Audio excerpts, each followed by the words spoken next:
지나야만 하나님 품에 안길 수 있다고 하는 것입니다. 마틴 루터 종교개혁자가 성경을 읽다 보니까 남는 게 딱 한 가지라는 거예요. 그게 무엇입니까? 예수의 피. 성경은 다 예수의 피로 해석되더라.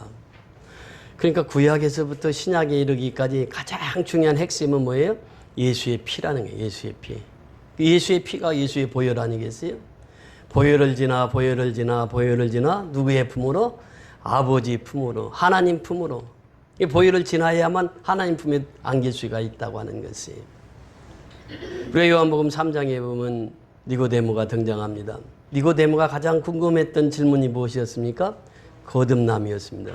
이 거듭남이라고 하는 것은 우리가 두 가지로 해석할 수가 있습니다. 첫째는 born again, 다시 태어난다 그 말입니다. 다시 태어난다고 하는 것은 무엇입니까?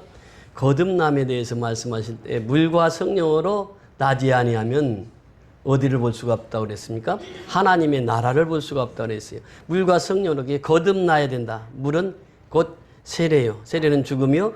또 성령으로 거듭나지 아니하면 하늘나라를 볼 수가 없다. 이렇게 표현합니다. 그러니까 이 거듭남이라고 하는 것은 다시 태어난다 그런 의미가 있어요. 두 번째 의미가 있습니다. 그것은 뭐냐면 위로부터 난다 그런 뜻이에요. 이 거듭남이라는 것이 뭐라고요? 위로부터 난다. 위로부터. 이것이 거듭남이라는 것이에요. 그러니까 예수의 피로 거듭난 사람들이 하나님 품으로 들어갈 수 있다. 이 표현입니다. 그러면서 보혈을 지나 보혈을 지나 하나님 품으로, 보혈을 지나 아버지 품으로, 보혈을 지나 하나님 품으로 한 걸음씩 나가니 존귀한 주의 보혈이 무엇을 새롭게 하시네? 내 영을 새롭게 하신다니. 내 영이 무엇입니까? 내 속에 계시는 성령님이 새롭게 된다고 하는 것이에요. 그러니까 우리가 성령 받아야 새로운 사람이 될 수 있습니다. 고린도후서 5장 17절에 보면 그런즉 누구든지 그리스도 안에 있으면 뭐예요? 새로운 피조물이라. 이전 것은 지나갔으니 보라 새 것이 되었다. 근데 새로운 피조물은 어떻게 이루어진다고요? 내 영을 통해서. 하나님의 영을 통해서 새로운 피조물이 된다는 거예요. 그러니까 하나님의 영이 없이는 새로운 피조물이 될 수가 없어요. 하나님의 영에 의해서 내가 새로운 피조물이 된다는 거예요. 그 새 생명은 하나님의 영으로부터 온다고 하는 것입니다. 그러니까 여기에서 내 영을 새롭게 하시니 존귀한 주 보혈이 내 영을 어떻게 한다고요? 새롭게 하신다. 예수의 피가. 그렇습니다. 오늘 예수의 피에 대해서 말씀을 증언하게 되는데 오늘 본문을 보면 크게 세 가지로 나눠서 볼 수가 있습니다. 오늘 본문 23절부터 보면은 23절부터 24절까지 여기 한 부분, 한 단락으로 볼 수 있고요. 25절부터 27절까지, 그 다음에 28절부터 30절까지 이 세 단락으로 나눠져 있습니다. 먼저 23절, 24절 같이 읽습니다. 23절, 24절 시작.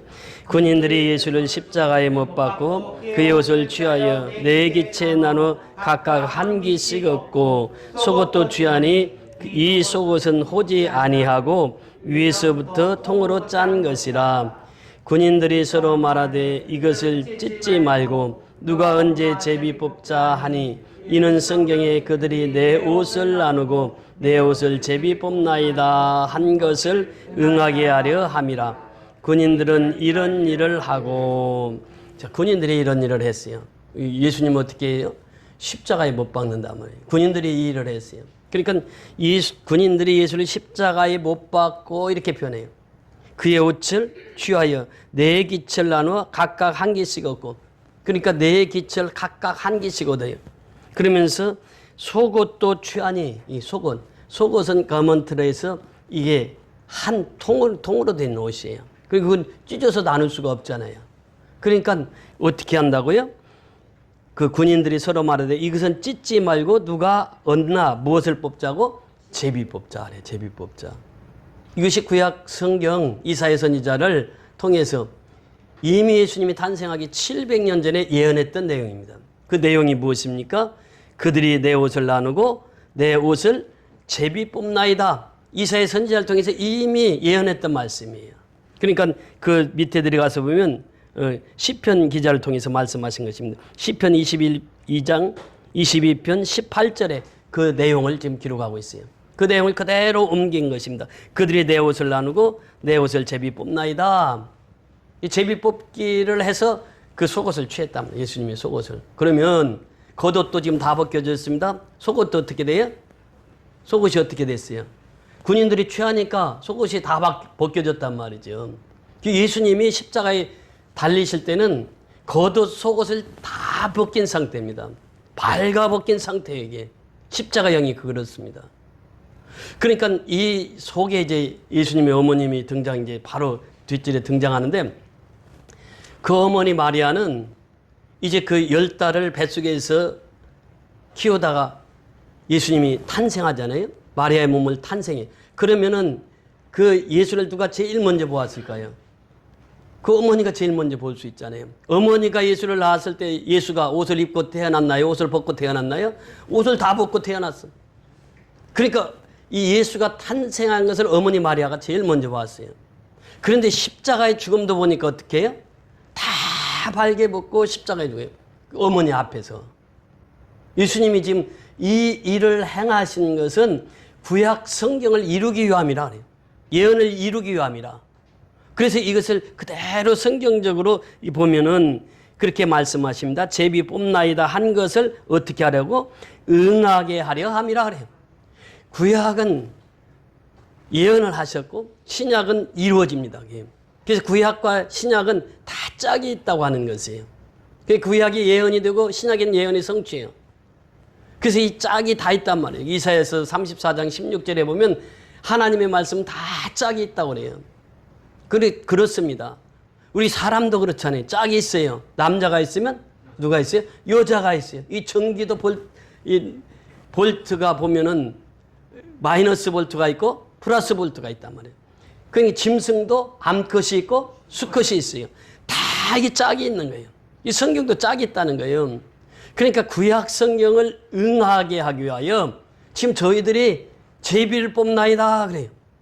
이 시편 기자를 통해서 이미 예언했던 말씀이잖아요. 그 말씀을 응하게 하기 위해서 지금 십자가에서 옷을 다 벗겨서 이제 그 속옷은 이 제비 뽑기에서 한 사람이 가졌다. 그 얘기를 하는 것입니다.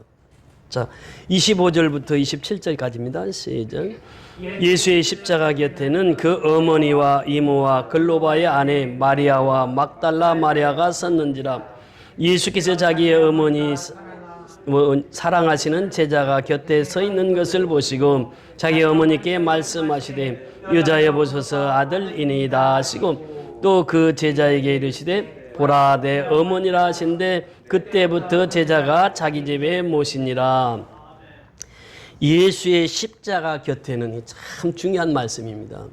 십자가는 뭐예요? 고난의 십자가예요. 죽음의 십자가입니다.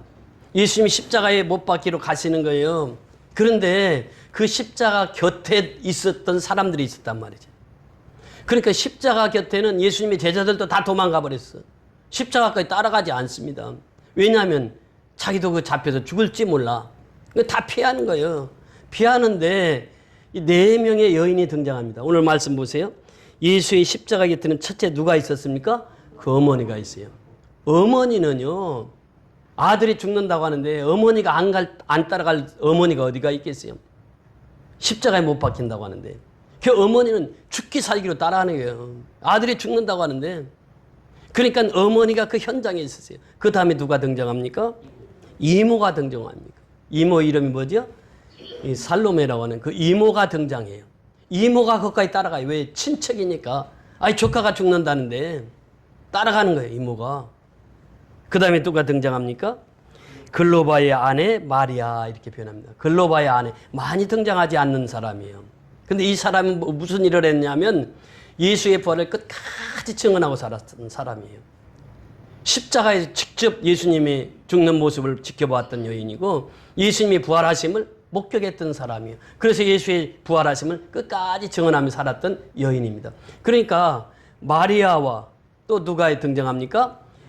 글로바의 아내 마리아와 그 다음에 또 한 사람 마리아가 등장합니다. 마지막 마리아는 어떤 마리아예요?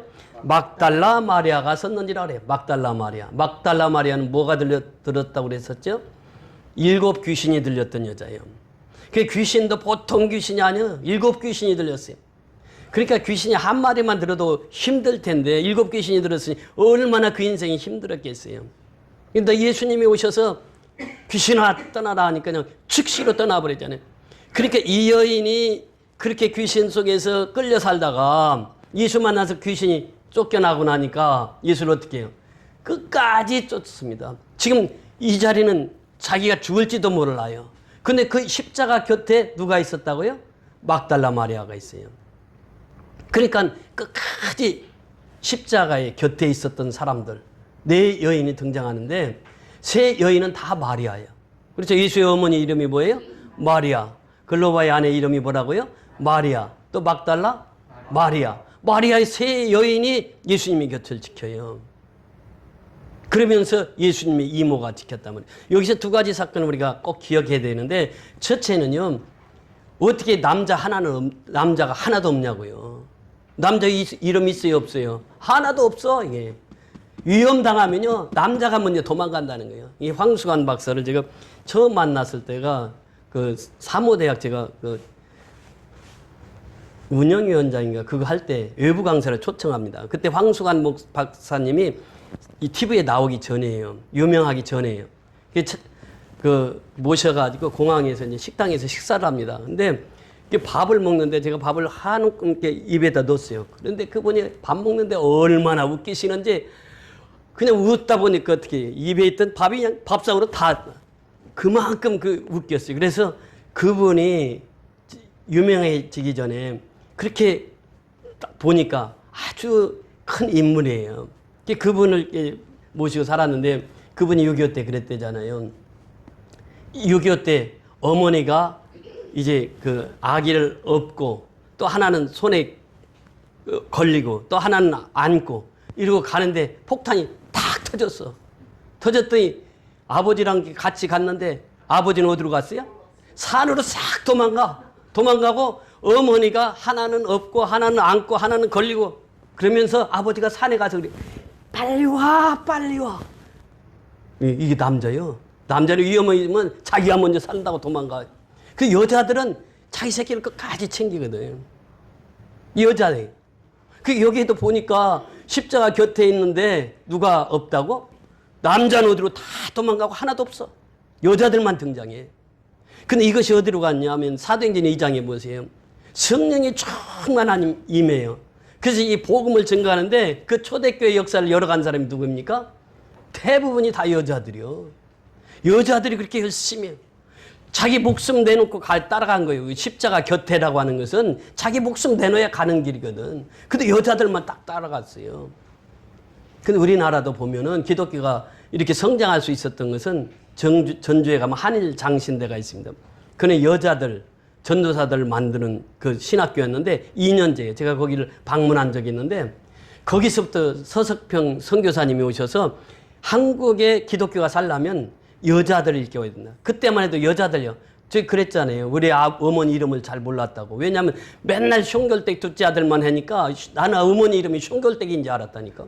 그러니까 그 당시에 여자들이 그렇게 천하게 살아갈 때 이 서석병 선교사님 오셔서 한국 사회가 살려면은 복음이 들어가야 된대. 복음이 들어가려면 여자를 키워야 된다. 그래서 전주에 한일신학교를 세워가지고 여자 전도사님을 배출해가지고 전국적으로 파송했습니다. 그때 검정 치마에다 하얀 저고리 입고 성경책 딱 들고 그 시골에는 제가 자랐던 그 시골에도요 목사님이 안 계셔. 세례를 받으려면 전주에서 목사님을 모시고 와야 돼. 그래 세례식이 있고 축도를 받으려면 목사님이 와야 축도를 해. 그 시골엔 다 전도사님들이 다 하셨어요. 그러니까 한국 교회도 보면 어찌 보면은 그 여자 전도사들을 세워가지고 그 여자 전도사들이 시골 구석구석 가서 보세요. 여수에 거기 가면은 누가 있죠? 그 여자 전도사, 그 유명한 전도사 있잖아요. 그분이 6.25 때 다 그 교회를 얼마나 많이 세웠어요. 기념 교회도 있고 거기 가면 다 있습니다. 근데 이분이 공산당한테 순교당할 때 공산당들이 죄목을 씌웠어요. 그 죄목 씌운 게 무엇인지 아십니까? 그게 씨암탉이에요. 씨암탉. 왜냐하면 이 여자가 가면 다 전도를 해버려요. 그래서 그 여자가 정택이 목사라고 지금 한국 상담학에서는 1인자잖아요. 정택이 목사 아주 훌륭한 분들을 많이 그 CCC 총재였던 김중곤 목사 이런 분들이 다 그분 제자들이에요. 그분 제자들이 한국교회를 일으켰습니다. 그 전도사님 한 분이 씨암탉이 돼가지고 섬마다 가서 다 전도하고, 그렇게 여자들의 활동이 대단합니다. 두 번째, 이 여자들과 그 다음에 누가 등장을 합니까? 여기에 보면은 예수님의 어머니가 등장해요. 어머니는 생사를 고려하지 않고 따라갔어요. 거기까지. 그 다음에 누가 등장했어요? 예수님의 이모가 등장해요. 이모가. 그 다음에 이제 그 다음 절에 보면은 26절에 보니까 제자가 곁에 서 있는 것을 보시고 자기 어머니께 말씀하시되 여자여 보소서 아들이니이다 하시고 그 제자에게 이르시되 보라 내 어머니라 하신데, 그때부터 그 제자가 자기 집에 모시니라. 그 제자가 누구라고요? 사도 요한입니다. 사도 요한. 사도 요한이 누구의 아들입니까? 살로메의 아들이에요. 그러니까 예수님과는 어떤 사이예요? 이종사촌간이에요. 이종사촌간. 근데 그 요한은 남자로서 처음 등장해요. 여기. 그 자리에 남자 요한이 있었단 말이죠. 그러니까 예수님이 자기 어머니를 부탁하는 거예요. 누구에게? 요한에게. 그래서 요한이 그 어머니를 맞습니다. 그래서 예수님이 십자가에서 운명하시자마자 요한은 어머니를, 자기 이모지요, 이모를 자기 집으로 모셔. 그래서 이모가 죽을 때까지 섬기는 거예요. 그래서 요한 사도가 오래 살지 않았느냐 이렇게 평하는 분들이 있어요. 요한 사도는 거의 90 살았거든요. 보통 사람들의 2배를 더 살았어요. 그러니까 자기 어머니 모셨지, 자기 이모, 예수님의 어머니 마리아를 이 요한이 맡았단 말이죠. 그 요한 하면은 이 제자라고 하는 표현을 씁니다. 왜 제자라고 하는 표현을 썼을까요? 그 요한 사도가 자기 이름을 직접 거론을 하지 않아요. 그러면서 나는 예수님의 제자라 이렇게 표현을 합니다. 이 제자라는 말이 참 중요한 말이거든요. 이제 탁구를 제가 치지 않습니까? 탁구를 치면 이제 잘 될 때도 있고 잘못될 때도 있어요. 이제 복식을 주로 치거든요. 복식 칠 때 제가 어떤 트레이닝 컨디션이 좋으면 잘 스매싱을 잘해가지고 상대방이 받지를 못해요. 그러니까 막 상대방들이 이제 두려워하는데 그때 딱 등장하시는 목사님이 계세요. 그 목사님이 누구냐면 저를 가르쳤던 스승 목사님이에요. 탁구를 치는데 저 원 목사 내 제자야. 잘할 때 내 제자야. 그래. 어제 이제 탁구를 치는데 이제 목사님도 다가오고 이제 그 목사님하고 둘이 남았어요. 원 목사, 우리 콩나물 내기 탁구하자고 그래. 그래서 그럼 누가 사야 돼요? 그랬더니 지는 사람이 사기로 하재. 그래서 그래 하자고. 그럼 148로 하자고. 한 번 지면은 4점이 올라가. 또 한 번 지면 8점이 올라가. 이렇게 더블로 이렇게 올라가요. 그러니까 첫 판 이겼어. 이렇게 이제 4대 0에서부터 출발이 됩니다. 4개를 잡아줘야 되니까. 4대 0으로 출발했어. 이겼어. 그러면 몇 대 0으로 또 출발해야 돼요? 8대 0으로. 탁구는 여러분 아시는 분은 아시겠지만 11점밖에 안 됩니다. 11점이 되면 딱 끝나요. 그러니까 8점을 잡아주면 상대방이 3점만 따면 이겨버리는 거예요. 그래서 나는 1점부터 쭉 올라가서 8점 잡아주고 또 이겨버렸어. 이제 처음으로 그런 일이 있었어요. 근데 여성회장님이나 전도사님 맨날 그래. 원로 목사님하고 할 때는 져주라고. 그 말이 딱 생각이 나는 거야. 그때부터는 이제 져주는 거야. 그래가지고 탁구를 재밌게 했는데 그 목사님은 나를 가르쳤기 때문에 탁구를. 내가 이제 테니스에다 탁구로 가니까 탁구는 모르니까 그 목사님이 나를 가르쳐 줬거든. 근데 스승을 어제 그렇게 이겼는데, 그러니까 그 스승은 항상 제가 잘할 때마다 전 원 목사님 내 제자야. 예수님의 제자들 중에 지금 이 사도 요한이 있었단 말이에요. 그래서 자기를 표현할 때 제자라 이렇게 쭉 표현합니다. 그래서 이 성경학자들이 예수님이 십자가에 못 박히시자 바로 사도 요한이 예수님 어머니를 모시고 와서 평생을 살았다고. 이 친척 관계예요. 그러니까 이 여자들이 그렇게 초대교회를 일으켰다면 두 번째는 십자가 곁에 있었던 사람들이 예수님이 다 친척이었대요. 어머니, 이모, 그 다음에 이모의 아들, 사촌 동생이 예수님 끝까지 지켰다. 이렇게 말씀하시고 있습니다. 자, 마지막 27절부터 30절까지 같이 보시죠. 28절부터 30절까지입니다. 시작. 그 후에 예수께서 모든 일이 이미 이루어진 줄 아시고 성경을 응하게 하려 하사 내가 목마르다 하시니 거기에 신포도주가 가득히 담긴 그릇이 있는지라. 사람들이 신포도주를 적신 해면을 우슬초에 메어 예수의 입에 대니 예수께서 신포도주를 받으신 후에 이르시되 다 이루었다 하시고 머리를 숙이니 영원히 떠나가시니라. 아멘. 예수님이 이제 십자가에 죽으셨어요. 다 이루셨다 이 말씀을 남기고 죽습니다. 그렇게 예수님께서 십자가에서 달리실 때 7마디를 하셨어요. 7마디를 하시고 이 세상을 떠나십니다. 근데 그 7마디 중에 첫 번째가 아버지여 저희의 죄를 사하여 주옵소서 그래요. 이것이 이제 첫 번째. 십자가는요 죄 사함이 이게 첫 번째. 그 예수님의 그 유언을 보면 아주 7마디가요 우리에게 직결됩니다. 신앙에. 예수님은 33년 사시면서 그렇게 말씀도 많이 안 하셔서 설교도 그렇게 많지 않아요. 그런데 이 마지막 십자가에 죽으실 때 그 유언이 그렇게 우리에게 남겨진 것이죠. 예수님의 행적에 대해서는 그렇게 성경이 많이 기록하지 않아요. 그런데 예수님의 십자가 죽음에 대해서는 사복음서가 아주 상세하게 기록하고 있습니다. 그만큼 십자가의 죽음이 중요하다는 사실이죠. 그렇게 십자가의 죽음, 예수님이 십자가의 죽음을 통해서 제일 먼저 하신 것이 뭐냐? 죄를 사해 주셨다라고 하는 거예요. 모든 사람이 죄를 지었잖아요. 근데 그 죄값 때문에 우리는 지옥 가요. 한 번 죽는 것은 뭐예요? 사람에게 정하신 것이 그 외에는 뭐가 있다고요? 심판이 있단 말이죠. 그런데 그 심판에 이르지 아니하도록 예수님께서 이 예수 믿는 모든 사람들의 죄를 어떻게 했다고요? 사해 주셨다. 다시 표현하면 용서해 주었다 그 말입니다. 그 예수님은 십자가에서 용서를 베푸신 분이에요. 모든 사람 누구든지 예수를 믿으면 죄를 사해 주세요. 그리고 영원한 죄를 용서해 주셨다. 이것을 말씀하십니다. 이게 첫 번째 예수님께서 십자가에서 행하신 말씀이에요. 두 번째 예수님께서는 그렇게 말씀하십니다. 오늘 내가 나와 함께 낙원에 있으리라 그래요. 강도 두 사람이 있었잖아요. 우편 강도 예수님을 시인하니까 오늘 내가 너는 나와 함께 하겠다. 그러면서 마지막 순간까지도 예수님께서 무엇을 하셨습니까? 복음을 전하셨습니다. 십자가 위에서 행하신 일이 뭐냐? 복음 전하는 일이에요. 마지막 순간까지도 그 우편강도를 예수님께서 구원시키는 거예요. 세 번째 예수님께서 그 말씀하십니다. 보라 내 어머니라. 오늘 본문에 나오죠? 보라 내 어머니라. 그러면서 그 어머니를 사도 요한에게 맡기는 장면. 보라 내 어머니라. 여기서는 그 귀나의 여자여 이 말은 아주 존칭어입니다. 그 여자여 보소서 아들이니이다 이런 얘기를 하잖아요. 그러면서 내 어머니니라 그러면서 사도 요한에게 어머니를 맡기는 그 장면. 마지막까지 예수님은 뭐예요? 부모 공경을 했다. 이것이 예수님이 십자가에서 우리에게 주신 말씀이에요. 그러니까 마지막까지 우리가 효도하며 살아야 돼요.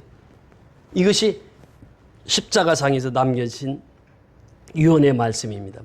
그 다음에 네 번째로 하신 말씀이 엘리 엘리 라마 사막다니 그래요. 나의 하나님 어찌하여 나를 버리시나이까. 하나님의 버림을 받잖아요. 그 순간 3일 동안 하나님의 버림을 받아요. 예수님이 십자가에 못 박혀. 못 박혀서 3일 동안 예수님께서 그 죽음 가운데 있었단 말이죠. 엘리 엘리 라마 사막다니 하나님 어찌하여 나를 버리시나이까. 그 3일 동안 버림을 당해요. 그 다음에 하신 말씀이 무엇입니까? 내가 목마르다. 내가 목마르다. 그러니까 여기서 내가 목마르다라고 하는 것은 히든키가 그랬잖아요. 한국 축구를 보면서 처음에 붙었을 때 5대0으로 제국을 해갔을 때 무슨 감독이 저런 감독이 있냐고 그랬는데 계속 강팀 나고 이렇게 붙다가 그 훈련을 시키잖아요. 훈련을 시키는데 계속 이제 월드컵 4강까지 올렸잖아요. 히든크가. 그런데 히든크는 이길 때마다 뭐라 그래요? 내가 아직 배가 고프다 그래요. 배고프다는 건 뭐예요? 아직 더 이겨야 된다 그 말이에요. 여기서도 마찬가지 예수님께서 내가 목마르다라고 하는 것은 뭐예요? 내가 아직도 복음을 전해야 되고 아직도 하나님의 일을 해야 된다. 그래서 내가 하나님의 일에 지금 복음 전하는 일에 아직도 내가 목마르다 그 말이에요. 그러니까 수가성 여인을 보면서 우리가 깨달을 수 있는 것이 예수님께서는 한 영혼을 전도하셨잖아요. 그 수가성 여인을 전도하는. 그러니까 예수님이 지금 하신 말씀, 내가 목마르다. 그것은 그 한 영혼이라도 내가 더 구원해야지 이것입니다. 그러면서 또 이제 더 나가서 말씀하신 것이 무엇입니까? 오늘 본문의 말씀 핵심입니다. 다 이루었다. 테텔레스타이라고 하는. It is finished. 다 이루었다.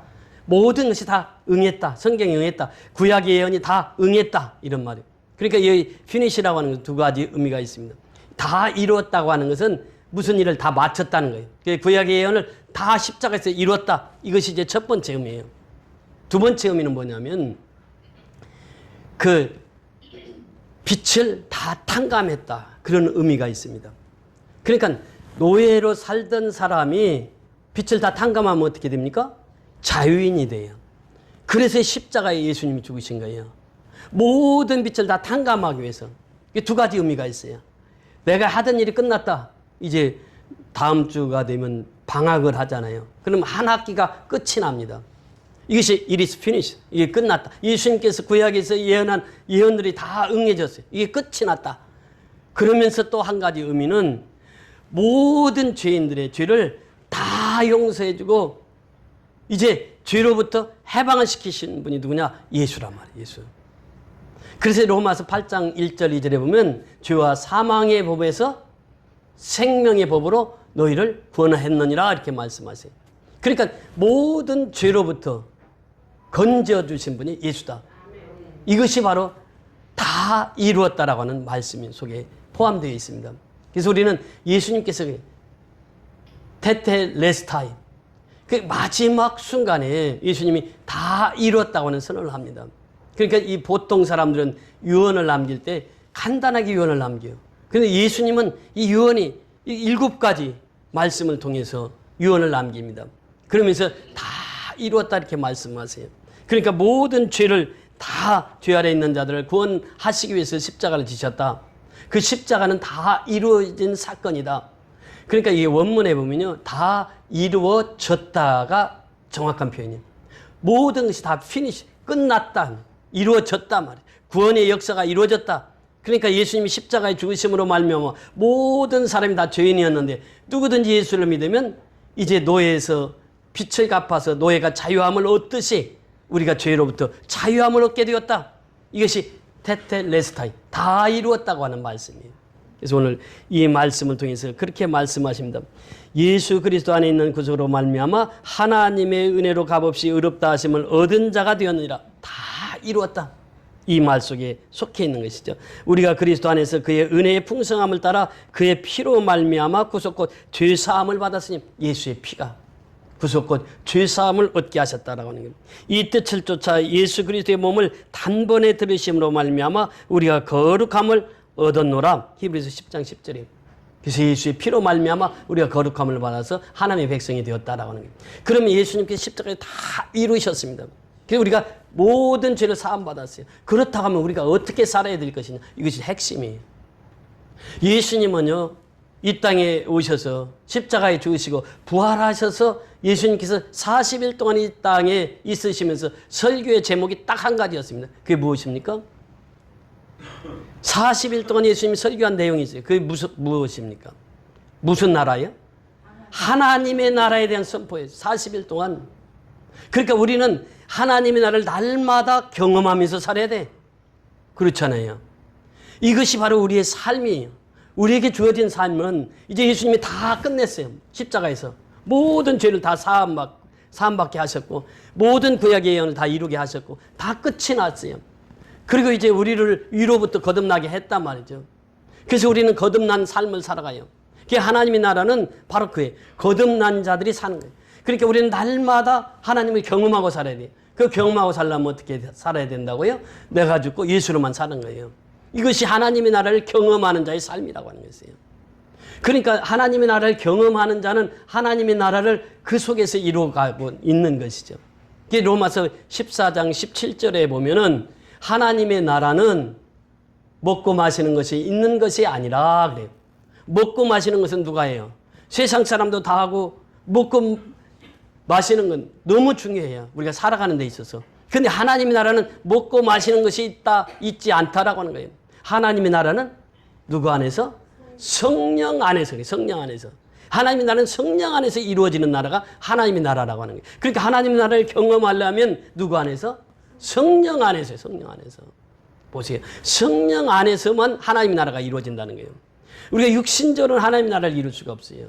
성령 안에서만 이루어지는 것이 하나님의 나라예요. 그러니까 성령을 체험한 사람들이 하나님의 나라를 이루고 살아가는 거예요. 성령이 없이는 하나님의 나라를 이루어갈 수 없다는 거예요. 하나님의 나라를 이루는 것은 성령 안에서 의와 희락과 평강이라고 했어요. 의라고 하는 것이 무엇입니까? 하나님과 나와의 올바른 관계예요. 이웃과의 올바른 관계예요. 성령 안에서 이루어지는 것이 하나님의 나라예요. 그러니까 하나님의 나라가 이루어지면 첫째는 하나님과 나와의 의로운 관계를 맺습니다. 그 다음에 두 번째는 이웃과의 의로운 관계를 맺어요. 그러니까 이웃을 위해서 살아가는 거예요. 우리 천사가 신앙생활 잘 하다가 요즘에 못 나왔는데 어제 치루라고 하는 그 수술을 받았어요. 항문에 일어나는 질병인데 수술을 받아가지고 우리 홍 집사가 사흘 동안을 새벽 5시 반에 일어나서 가서 보호자가 돼가지고 거기서 계속 있었던 거예요. 어제 신방에 가서 얘기를 하는데 그동안 할 얘기가 얼마나 많겠어요. 한 30-40분 동안 혼자 다 얘기를 해요. 목사님, 제가 마지막에요. 주머니도 항상 넣고 다니는 게 있었어요. 그게 뭔지 아세요? 묵주요, 묵주. 묵주도 어제 다 줬어요. 그리고 제가 교회 나오려고요. 금연을 신청해가지고. 이 담배 피지 말라고 하니까 벌써 담배 끊고 오려고 금연을 신청해가지고 또 금연도 이제 하고. 그러면서 그렇게 철저히 준비를 하고 있더라고요. 그래서 목사님, 이번 송구 영신 예배 때부터는 꼭 나오겠습니다. 어제 약속을 받고 왔는데. 그치, 홍 집사가 그렇게 고마워하는 거예요. 전화가 와가지고, 문자로. 홍 집사가 수술을 하는데도 그때부터 있었던 거예요. 그래서 오늘 아침에 퇴원시키고, 사흘 동안을 보호자로서, 거기 다 있어요. 내가 신방 갔더니, 홍 집사가 자기가 주인이야. 그 냉장고 문을 열더니, 그 주스도 자기가 탁 따라, 목사님 이거 드세요. 그러면서 사흘 동안에요. 그 자리 지켰어요. 이게 보통 일이 아니거든, 이게. 한 영혼에 대한 사랑이거든. 그 어떻게 하든지 내가 한 명이라도 전도해야 되겠다는 거예요. 그래서 사흘 동안 그렇게 하고 퇴원시켜서 지금 오늘 나왔습니다. 이게 뭐냐면 이웃사랑이에요. 이웃사랑. 그러니까 하나님의 사랑은 바로 이웃사랑으로 연결되는 거예요. 이게. 그리고 이게 의라는 거예요. 하나님의 의는 하나님의 사랑과 이웃사랑이 이게 하나님의 의예요. 그렇게 예배를 드리고 나면 내 마음이 평안해. 그것은 무엇입니까? 그것이 이 하나님의 말씀이 들어가니까 내 마음에 평강이 찾아오는 거예요. 의와 희락과 평강이라. 그 다음에 내 마음에 기쁨이 일어나는 거예요. 여러분, 이 신포도주라고 하는 말이 있잖아요. 예수님께서 신포도주, 이 신포도를 마셨다 이렇게 말씀하시는데 이 신포도주가 무엇입니까? 첫째는 포도주의 특성은 뭐예요? 기쁨입니다. 우리가 매주마다 성찬을 하는데 포도주에서 난 것으로 우리가 포도주를 담아서 포도주를 마시면서 예수님의 피를 기념하는 거예요. 예수님의 피는 그 속에 기쁨이 있는 거예요.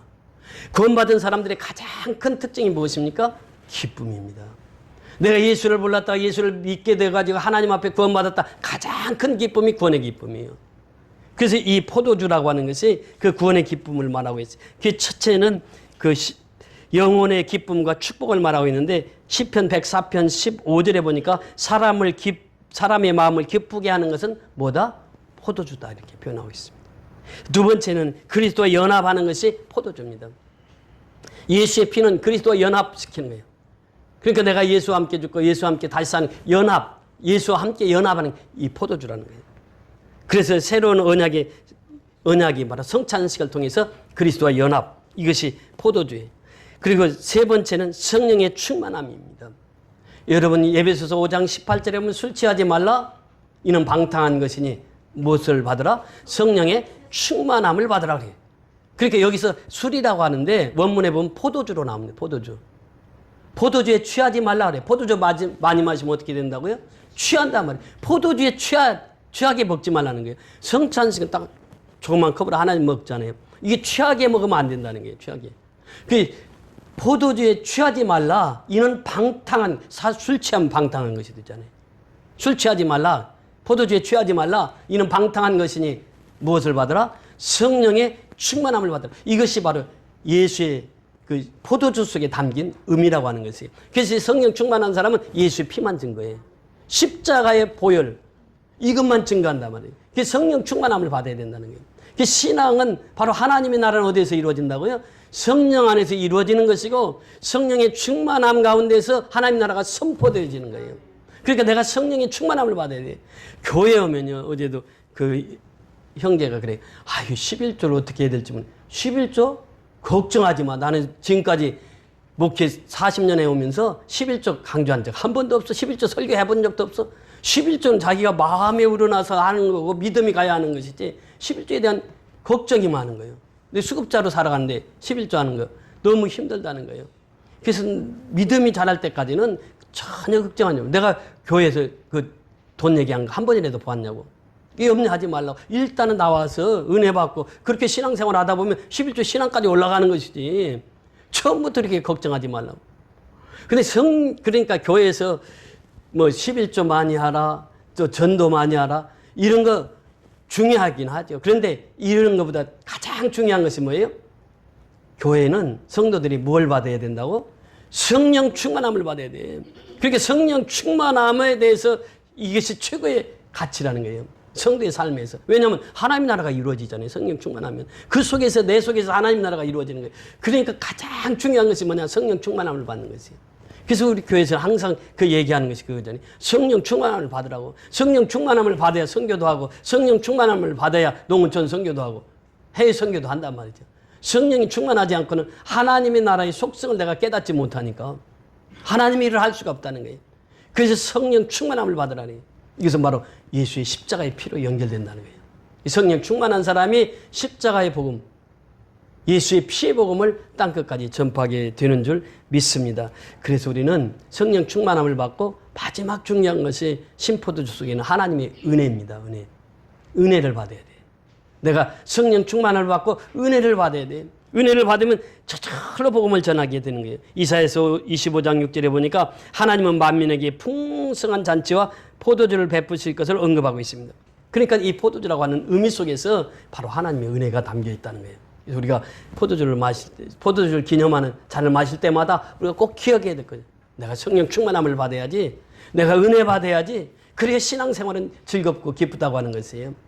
그래서 우리가 이 하나님의 나라를 경험하고 살자라고 하는 거죠. 하나님의 나라는 그냥 이루어지는 것이 아니라 성령 안에서 이루어지는 것이고, 내가 성령 충만하면 내 안에서 자동적으로 이루어지는 것이 하나님의 나라라고 하는 거예요. 그 하나님의 나라를 내가 매일처럼 경험하고 사는 거예요. 이것이 it is finished. 다 이루었다. 테텔레스타이. 다 이루었다 하는 그 말씀 속에 다 포함이 되어 있다는 거예요. 그래서 우리는 예수님이 십자가에서 다 이루어 놓았으니까 이제부터 우리가 살아가는 것은 뭐냐? 하나님의 나라를, 예수님이 40일 동안 부활하셔서 40일 동안 설교하셨던 그 하나님의 나라를 내가 직접 경험하고 그렇게 살아가야 된다는 것이에요. 이것이 바로 우리의 신앙생활이 되어야 될 줄 믿습니다. 그래서 우리 선교연합계 모든 성도들은 정말 성령 충만함을 받아야 돼요. 은혜 충만함을 받아야 돼요. 그래야 내가 매일처럼 복음을 전하고 살아갈 수 있다라고 하는 것입니다. 그 삶으로 살아가는 저와 여러분이 다 될 수 있기를 주의 이름으로 축원을 드립니다. 할렐루야. 고맙고 감사하신 아버지 은혜를 감사를 드립니다. 예수님께서 이 땅에 십자가에 못 박히실 때 이제는 다 이루었다. 주님 말씀하셨습니다. It is finished. 테텔레스타이. 이제 다 이루었다고 하는 그 의미 속에는 이제는 예수님이 우리의 모든 죄를 다 사해 주셨고 구원받은 백성이 되게 해 주셨사오니 이제부터는 우리가 복음을 전하며 살게 하셨는데 그것은 성령 충만과 은혜 충만히 받을 때에 내 속에서 하나님의 나라를 날마다 경험하면서 의와 희락과 평강의 삶 속에 살아가게 되는 줄 믿습니다. 우리 선교연합계 모든 성도들이 날마다 하나님의 나라를 경험하며 살아갈 수 있게 하시고 내 속에서 하나님의 나라가 풍성하니 거하여서 이 땅끝까지 이르러 이 복음을 증거하며 살아가는 복된 성도의 삶 되게 축복하여 주시옵소서. 예수 그리스도의 이름으로 감사하고 축복하며 기도드리옵나이다. 아멘.